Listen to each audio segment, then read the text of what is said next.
Fala pessoal, beleza? Tá começando mais um vídeo aqui no canal do Lab 510 e hoje eu vou explicar um pouquinho como que eu desenvolvi o blog do Lab 510. Sim, ele é totalmente desenvolvido por mim, não tem nenhuma plataforma rodando por trás.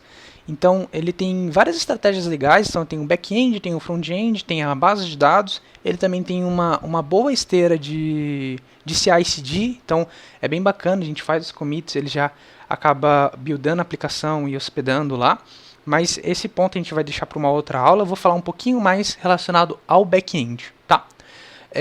Bem, o back-end ele foi feito em Java, porque é uma linguagem que eu tenho mais facilidade em desenvolver, por isso que eu escolhi a parte do Java, mas você pode fazer ele em qualquer outra linguagem que você achar melhor. Eu vou mostrar um pouquinho como ele foi feito, a estrutura de como que está o projeto, e aí quem sabe num próximo vídeo a gente fala um pouquinho mais sobre o front-end, se vocês acharem legal ou não, e depois eu falo um pouquinho sobre a parte do CI/CD. Né? Bem, então vamos lá. A primeira coisa, eu abri aqui o site, o blog do Lab 510, onde ele tem alguns artigos, inclusive passa lá e dá uma olhada nos artigos. Aqui eu falo um pouquinho, já dou uma prévia de como que foi feito o blog. Tem introdução de Kubernetes, tem aqui esse artigo de um amigo meu chamado Carlos Eduardo, é bem bacana. Ele fala por que ele não usou Kubernetes na empresa dele, e é uma empresa que fica na Bélgica, é bem legal esse artigo. Tem aqui alguns comandos de Git, tem alguns conceitos básicos da CRE, esse aqui é bem bacana, esse aqui foi um gerente que eu trabalhei na Renner. Então dá uma olhada lá e passa, confere, tá bem legal. Então vamos lá, eu tenho aqui a API, tenho aqui o blog aberto. Esse blog ele tem uma API para você poder publicar os artigos, né? É interessante que o artigo em si ele não é uma API, né? O que eu faço na API é só cadastrar esses carinhas aqui, ó. Então eu cadastro essa enquetezinha assim, né, para chamar o artigo. Então, quando você clica em algum aqui, então vou clicar aqui, por exemplo, introdução ao Kubernetes, né? Cliquei em introdução ao Kubernetes, ele carrega o artigo de fato, onde ele explica o que aquele artigo quer passar. Esse artigo aqui, ele não tem uma API. Eu vou falar depois como que eu pego esse carinha aqui para ele poder ficar hospedado aqui. Tá? Talvez eu acho que no vídeo de front-end eu falo um pouquinho mais sobre isso. A API ela serve só para cadastrar esse trechinho aqui, que é onde ele tem a enquete do artigo, fala a data que ele foi criado, a última data de atualização, quem é o autor, qual é o título, uma breve descrição, e tem aqui alguns leia mais, que aí tem algumas dicas que eu também posso dar depois em relação a mobile, né? Porque aqui no computador, quando você passa o mouse, ele tem o hover, né? Mas quando você está no mobile, ele não tem esse hover. Então, é bacana você colocar esse leia mais aqui para ficar intuitivo, né? Isso aqui é legal porque eu peguei uma dica com um amigo meu de UX, que ele me ajudou e ele falou para eu colocar essa dica aqui. Então, no mobile você consegue clicar no leia mais e ele vai lá te jogar pro artigo. Beleza? Cara, chega de falar, a gente já sabe aqui como que funciona, vamos dar uma olhada no código, tá? Eu já tô com o IntelliJ aberto, com o código aqui dentro, e vamos falar já de cara um pouco das estruturas aqui, de como está o projeto. Bem, eu estou utilizando uma estrutura em camada, lembrando que eu uso Java com Spring Boot, então eu estou utilizando aqui um package de application, que é onde tem um main, de fato, né, que é onde ele executa, onde a mágica acontece aqui, onde ele starta a aplicação. Eu tenho aqui um package de configuration, que fica todas as minhas partes de configurações. Eu tenho aqui a controller, onde estão minhas controllers. Eu tenho aqui uma pastinha de cores, que é onde tem os filters, né? É legal até renomear isso aqui talvez para filter, e aí você consegue colocar qualquer tipo de filter, né? Tem aqui o domain, que é onde eu tenho as minhas entidades, onde eu tenho as minhas entities, onde eu tenho minhas exceptions, e eu tenho aqui repository, né? Que é onde faz a camada de abstração de dados. E eu tenho a service, onde tem a minha regra de negócio. Tá? Bem, pessoal, tem muita coisa aqui. Faz muito tempo que eu tenho esse projeto desenvolvido, mas eu só coloquei ele em prática agora. Então tem muita coisa que eu sei que eu preciso melhorar, que eu vou começar a mexer agora e vou começar a fazer essas melhorias. Tá? Então não julguem se você vê alguma coisa errada. Tem muita coisa aqui que eu sei que está errada, mas tem muita coisa bacana aqui que dá para mostrar. Então vamos começar aqui um pouquinho pela controller.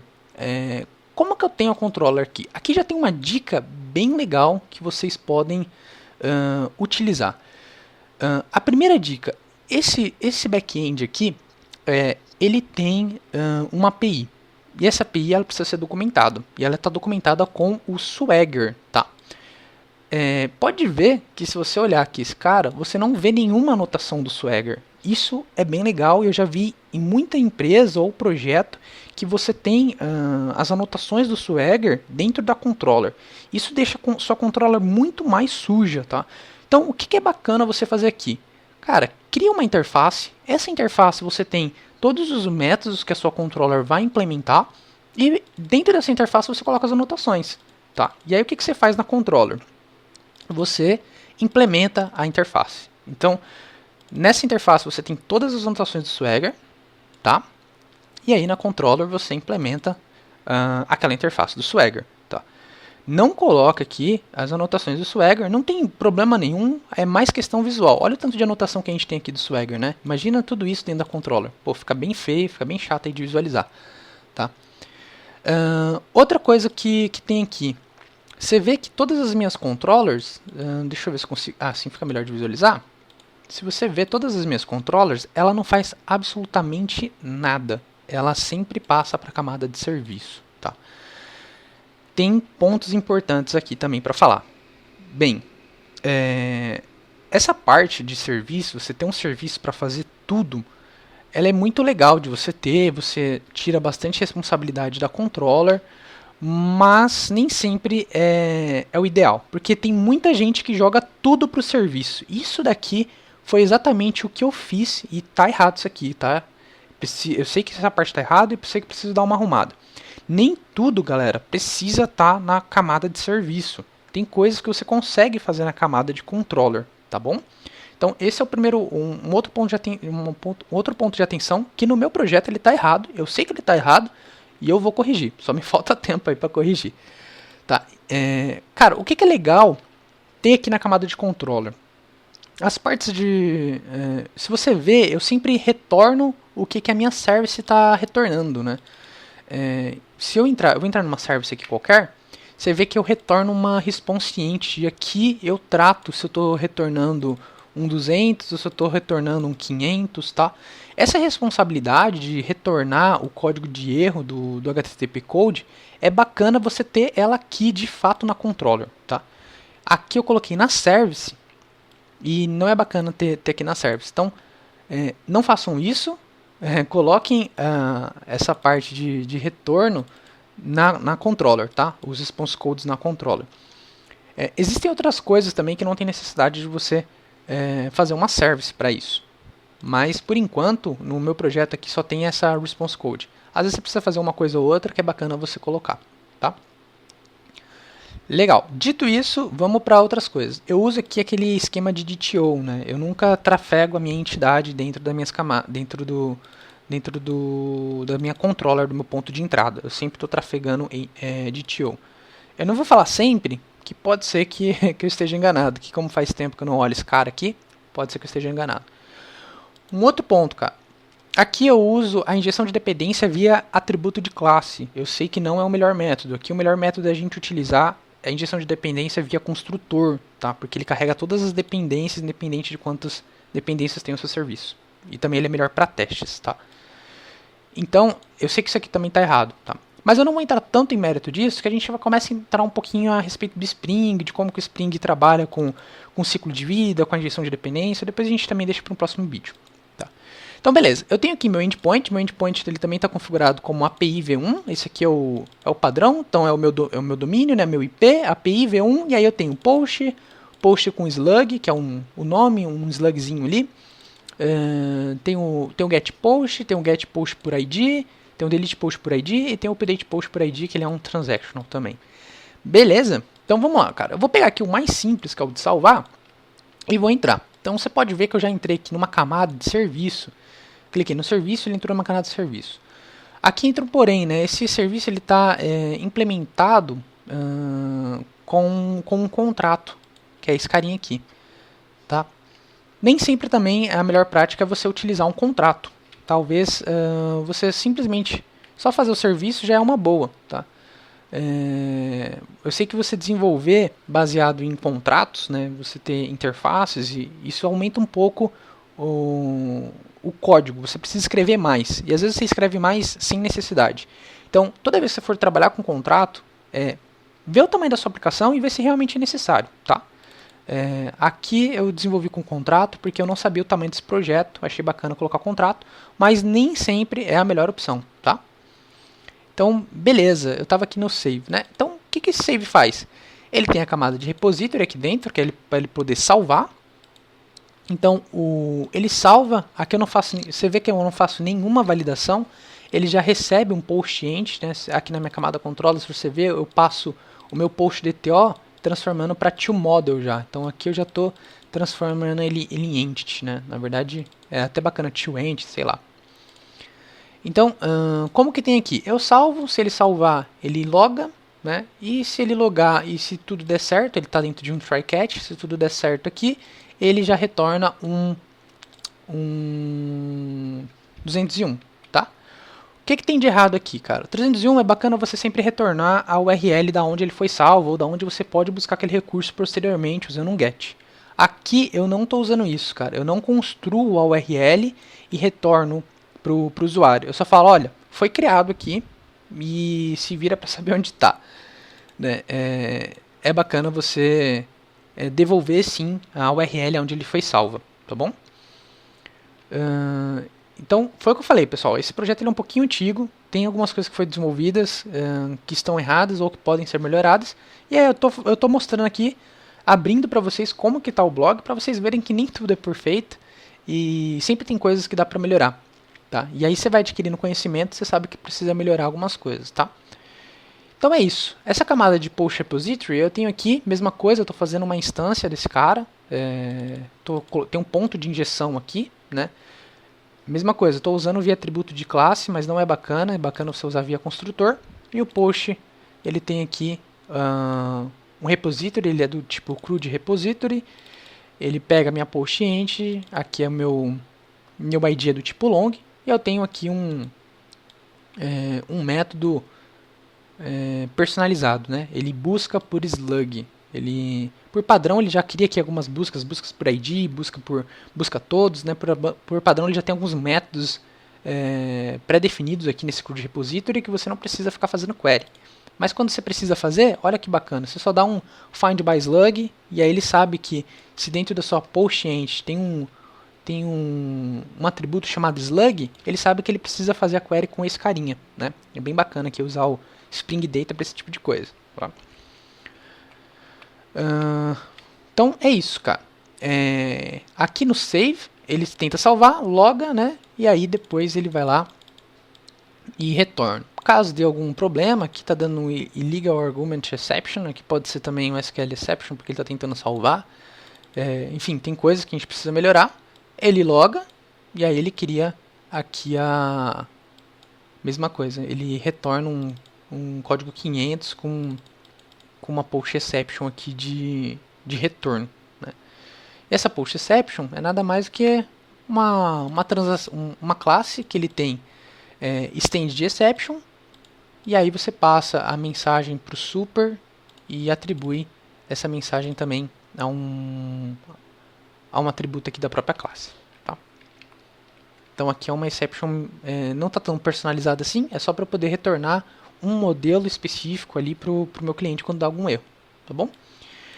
Bem, pessoal, bem simples, não tem nada demais aqui, mas tem alguns padrões bem bacanas aqui. Tá? Lembrando, aqui no Post Controller eu também uso esse esquema de cores aqui, né, de cross orange. Ele tem um cores que ele coloca um asterisco que ele permite todos os cores. Além do mais, eu tenho filter. Quando você tem esse filter aqui, ele bate nesse course filter antes de ir para a requisição. Tá? Então aqui nas requisições é a mesma coisa. Eu seto alguns cores aqui, alguns headers, para ele permitir que qualquer origem possa acessar o meu back-end, tá? Para que ele não dê nenhum problema. Então essa estrutura de filter aqui, ele já é uma estrutura que vem aqui no Spring. Você estende filter, ele te dá um do filter, te dá um destroy, te dá um init. Então toda vez que você chama a API, ele passa por aqui primeiro e depois ele vem aqui para o seu post controller, tá bom? E eu uso isso aqui só para fins de course. Tá? Você pode usar para outras coisas, pode usar para interceptor, você pode usar para logar o request, enfim. Você pode usar para N coisas aqui. Beleza, gente? Então, tranquilo, aqui não tem nada demais, é isso daí. O que tem bacana aqui mais para falar? Bem, eu separo aqui os meus resources, né, minhas variáveis em três arquivos. Tem um application, que é o padrão que o Spring olha, tem um application.dev, tem um application.production. E eu tenho um bootstrap aqui, depois eu explico porque eu estou usando esse bootstrap. Bem, eu não vou abrir o de dev nem o de production, porque lá, como eu disse, tem melhorias para serem feitas, eu tenho senhas lá dentro, mas basicamente, em production, eu tenho um trecho de YAML ali que eu falo, resolvo o certificado, né? Você vê aqui eu tenho uma keystore.p12, que é onde eu tenho o certificado de SSL aqui da aplicação, e no dev eu tenho a conexão com um banco, tá? Por padrão, eu sempre subo como dev, e aí na hora de fazer o build da aplicação, né, na hora de eu buildar a aplicação, deixa eu ver se eu tenho um Dockerfile aqui. Bacana, eu tenho um Dockerfile, eu falo assim, olha, builda ela e seta o meu profile como production. E aí ele pega essa variável de production, tá bom?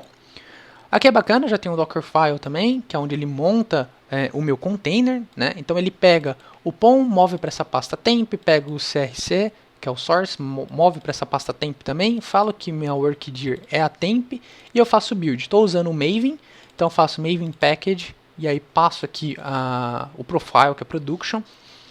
Estou falando que é na 443, porque eu uso SSL, então porta 443 padrão, e aqui eu faço a mesma coisa, né? Por prevenção, eu tenho um entry point aqui, eu também já passo esse carinha aqui, né? Aqui é na hora de buildar, na hora de compilar, eu compilo com isso daqui, e aqui é na hora de rodar a aplicação, eu rodo a aplicação também passando já isso aqui, só por precaução, e é isso daí. Beleza, gente? Tá. Dito isso, eu acho que dá até pra gente adiantar algumas coisas. Eu tenho aqui o GitLab CI, vou adiantar um pouquinho em relação à esteira de DevOps.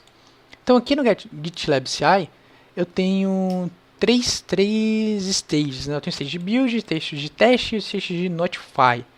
Eu não tenho ainda o stage completo de deploy. O stage de deploy eu estou para fazer, ainda não fiz. Mas primeira coisa, eu uso aqui aquele esquema de Semantic Conversion, acho que é isso, Semantic Conversion. É bacana você olhar, que é onde você tem um major, um mirror e um patch, né? Você altera o número patch, que é esse número 6 aqui, o último número, quando você faz uma correção de bug. Você altera o minor, que é quando você faz alguma alteração na API, mas ele não perde compatibilidade com outros dispositivos, né? Então você altera esse número aqui, quando você faz alguma alteração, mas ele não perde compatibilidade. E ele tem o major, que é quando você faz alguma alteração, mas ele vai perder suporte para algum outro lugar. Então, por exemplo, imagina que eu faço uma alteração e aí aplicativos mobiles do Android 4.4 não vai ser mais utilizado. Então você altera esse primeiro aqui que é o major, tá? Mas dá uma lida em Semantic Version, é bem bacana. Esse cara aí você consegue ver. Então, bem, aqui eu tenho o nome da imagem, eu tagueio ela como blog backend, eu tenho aqui, service, está usando esse Dind aqui, isso aqui é bacana porque eu estou usando a versão gratuita do GitLab, se eu não me engano, você precisa passar isso aqui senão ele dá um problema, mas eu não tenho certeza, posso estar falando besteira, tá? E eu tenho as stages. Antes de qualquer script, eu instalo o curl e faço login no meu Docker, tá? Eu tenho aqui os stages de build, o stage de build basicamente ele builda a imagem Docker que tem aqui, ele tagueia e ele dá um push toda vez que a branch é feature ou develop, né? Develop ou feature. O de teste, eu testo a imagem, tá, gente? Eu não testo a aplicação. Eu não tenho teste aqui, é bacana ter, mas eu testo a imagem que eu criei. Eu dou um pull na imagem e eu rodo ela para saber se está funcionando. Então eu dou um Docker pull e eu rodo essa imagem para saber se ela está funcionando. É assim que eu testo para saber se está tudo ok, tá? E o Notify, ele me manda uma notificação que deu tudo certo através do meu Slack, beleza? Bem, do blog, da parte do back-end é isso, tá, pessoal? Não tem muito segredo, não tem muita coisa para fazer, tá? Eu vou mostrar um pouquinho como que fica esse cara quando a gente abre o Postman, né? Como que está definidas as controllers. E aí tem uma jogada bem legal, que eu acho muito maneira. Talvez deve ter maneiras melhores de fazer, eu não sei quais são essas maneiras melhores, tem que dar uma pesquisada com mais calma. Mas eu vou explicar o que é essa jogada que eu faço e eu acho muito, muito bacana. Não achei que tá ruim, achei que tá bem legal, inclusive. Deixa ele terminar de abrir aqui meu Postman. Meu Postman, deixa eu ver se eu tô perfeito. Vamos abrir aqui meu Workspace. Tá demorando um pouquinho aqui, pessoal. Desculpa. Vamos lá abrir o Workspace. Já tem aqui até um... Aqui, perfeito. Então, como que eu faço, galera, para poder criar? Então, como eu disse, a API ela serve só para criar aquela partezinha que tem na inicial do blog, né? Aquele encarte, digamos assim, né? Que é esse encartezinho aqui, ó. A API serve só para criar isso, né?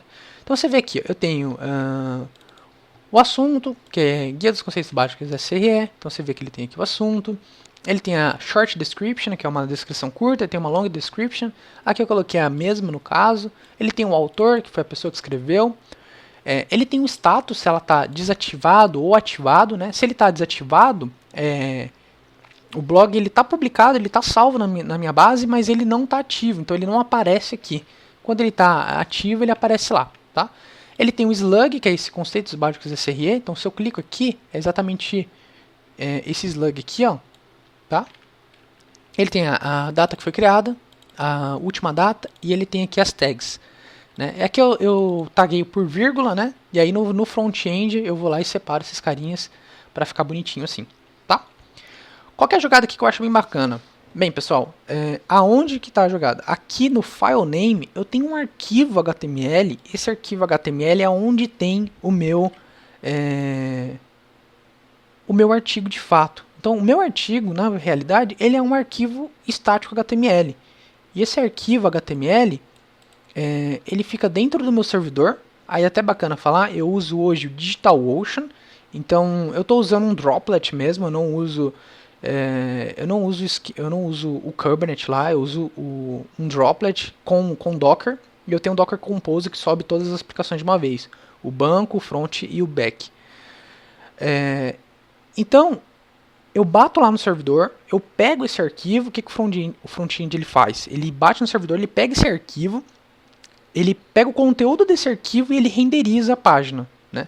Então é isso que ele está fazendo. Eu tenho aqui, inclusive, tá aqui aberto o meu... Estou logado aqui dentro do servidor, eu vou dar um clean, eu vou sair, eu vou navegar até a pasta aonde fica as coisas, né? Eu não tenho problema de mostrar isso aqui, tá, pessoal? Esse aqui... Opa! Não tem problema em mostrar. Então ele fica aqui, ó. Eu vou dar um clean aqui. Vou dar um ls-la. Então olha aqui, aqui eu tenho todos os HTMLs do meu blog. Cada HTML desse daqui é o conteúdo do artigo. Então se eu entro aqui under the hood, eu entro aqui, ó, so what is under the hood? Eu entro aqui e olha lá, ele tem esse conteúdo. Então esse conteúdo aqui, HTML, é o que tem aqui dentro, tá bom? E o front-end ele faz exatamente isso. Ele pega esse conteúdo e ele coloca renderiza dentro da página, beleza? Bem, pessoal, é assim que está desenvolvido o back-end. Eu posso falar um pouquinho do front-end depois no outro vídeo, caso vocês gostem. Mas eu já posso dar um spoiler, o front-end está feito em React, tá? E aí lá eu explico um pouquinho como que ele é feito. Tem coisas muito legais assim que eu me atentei um pouco em relação ao front-end. Então, é uma aplicação simples? Mas ele tá bem construído. Apesar de a gente precisar fazer algumas modificações, ele está bem construído. Por quê? Porque eu tenho preocupações em relação a cache de imagem, eu tenho preocupações em relação a SEO, Então, ó, de React SEO, você pode ver que eu não estou usando um React normal aí. Então tem essas coisinhas, ele tem um Analytics, então eu consigo entrar no Google Analytics, eu consigo saber quais são os sites que estão, os blogs que estão sendo mais acessados. Eu tenho um sitemap do blog, então ele está bem construído, galera. É uma aplicação simples, mas ele está bem construído. É muito legal para você tentar fazer algo para você e adquirir conhecimento. Eu adquiri muito conhecimento fazendo isso. Infelizmente eu fiz tudo sozinho, então é muita coisa para administrar. Além disso, eu rodo um servidor web que é o Nginx, que é onde eu faço a solução onde eu configuro algumas coisas relacionadas a redirect. Então, por exemplo, bateu HTTP, redireciona para HTTPS. É onde eu tenho o meu certificado de segurança para ele poder ser validado aqui como HTTPS. Então, é muita coisa para uma pessoa só administrar e por isso tem algumas coisas que precisam ser feitas, tá? É bacana falar. Toda a parte de DNS eu uso o próprio DigitalOcean, tá? Para fazer isso. Lá ele tem um esquema de DNS, mas se eu não me engano, o DNS desse cara ele tá no, eu acho que ele tá no, se não me falha a memória, ele tá no local web, tá? Eu comprei pelo local web, mas eu resolvo ele pela DigitalOcean, tá? Então é isso, pessoal. Espero que vocês tenham gostado. Eu falei um pouquinho sobre como está a construção do meu blog. Eu quero fazer mais vídeos, vou fazer o vídeo de como está construído o front-end, vou falar um pouquinho também como que ele roda ali, esteira de pipeline, e posso até fazer um exemplo aqui de uma feature, tá? Beleza, galera? É isso. Espero que vocês tenham gostado. E deixa comentário, compartilha esse vídeo. Bacana também, não deixe de ver o vídeo anterior que eu falo qual é a diferença de Git Merge e Git Rebase. É bem legal, dá uma conferida lá, vê o que vocês acham e dá essa força aí, pessoal. Compartilhem, dê like, comentem e é isso. Até o próximo vídeo, espero que vocês gostem.